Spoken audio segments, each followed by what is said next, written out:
내란 특검이 윤석열 전 대통령에게 내일 2차 조사를 위해서 출석하라고 다시 통보했습니다. 계엄 선포 직전에 열린 국무회의 회의록 초안을 작성한 강희구 전 대통령실 부속실장에 대한 소환 조사도 진행 중입니다. 자세한 내용 취재기자 연결해서 알아보겠습니다. 이경국 기자. 네, 내란 특검이 있는 서울 고등검찰청입니다. 네, 특검이 윤 전 대통령에게 오늘 출석하라고 통보를 했었는데 조사 일정을 하루 늦춘 거죠. 맞습니다. 애초 특검은 윤 전 대통령 측에 2차 조사를 위해서 오늘 출석할 것을 통보했었습니다. 윤 전 대통령 측은 이에 방어권을 보장해달라면서 다음 달 3일 이후로 조사 일자를 바꿔달라고 요청했습니다. 이에 특검은 주장을 일부 받아들였고요. 내일 오전 9시까지 출석하라고 재통보한 상황입니다. 특검 측은 내일 윤 전 대통령이 납득할 수 없는 이유로 소환에 불응할 경우에는 형사소송법 절차를 따를 수밖에 없다고 밝혔는데요. 윤 전 대통령에 대한 체포영장 청구 등 강제 수사 가능성을 열어둔 것으로 풀이됩니다. 내일 2차 조사가 이루어진다면 체포영장 집행 방해 그리고 비화폰 정보 삭제 혐의 등에 대한 조사가 집중적으로 이루어질 전망입니다. 윤 전 대통령의 출석 여부는 정해졌습니까? 네, 일단 아직 변호인단이 내부 논의를 이어가고 있는 상황이고요. 오늘 안에는 결론을 낸다는 입장입니다. 다만 윤 전 대통령 측 특검이 아무런 협의 없이 조사 일정을 일방적으로 통보하고 있다면서 강하게 반발하고 있습니다. 또 특검이 별건 수사를 통해서 윤 전 대통령 신병 확보에 골몰하는 것은 실적에 대한 초조함의 발로로 보인다고 비난하기도 했습니다.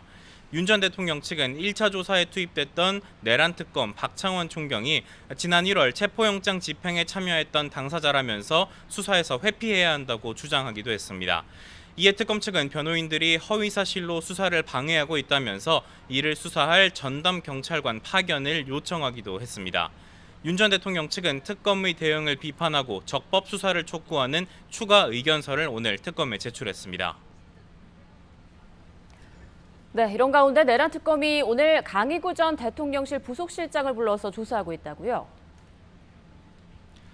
맞습니다. 내란 특검이 오늘 오전 언론 공지를 통해서 강 전 실장을 불러 조사하고 있다고 밝혔습니다. 강 전 실장은 지난해 비상계엄 선포 전 일부 국무위원들에게 대통령실로 들어오라고 연락했던 인물이고요. 계엄 선포 직전 열린 국무회의의 회의록 초안을 작성한 것으로도 알려져 있습니다. 당시 회의는 5분 만에 끝났는데 40분가량 진행된 것처럼 초안이 작성됐다가 이후에 수정됐다는 의혹이 제기되기도 했습니다. 특검은 구체적인 조사 내용은 밝힐 수 없다는 입장인데 윤 전 대통령 2차 조사를 앞두고 국무회의 관련 진술을 확보하기 위한 것으로 풀이됩니다. 네, 다른 특검들도 이번 주부터 본격적인 수사에 돌입할 예정이죠? 그렇습니다. 김건희 특검과 최상병 특검 모레인 다음 달 2일 현판식을 열고 본격 수사에 착수합니다. 먼저 광화문에 둥지를 튼 김건희 특검, 도이치모터스 주가 조작과 건진법사, 명태균 의혹 등 사건을 이첩받아서 검토하고 있습니다. 다만 김 여사 측과 소환 관련 협의를 하진 않고 있다면서 소환 시기는 적절한 시점에 결정하겠다고 설명했습니다. 수사팀 구성을 대부분 마친 최상병 특검은 임성근 전 사단장에게 수사 개시 당일인 모레 오후 2시까지 출석하라고 통보했습니다.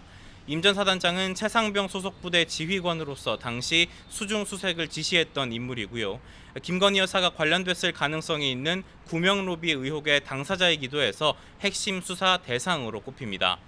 또 최상병 특검은 국방부에 박정훈 대령 항명 사건의 항소심 재판 기록 이첩을 요청하겠다고도 밝혔는데 항소 취하 여부 등을 검토할 것으로 전망이 됩니다. 지금까지 서울 고검에서 전해드렸습니다.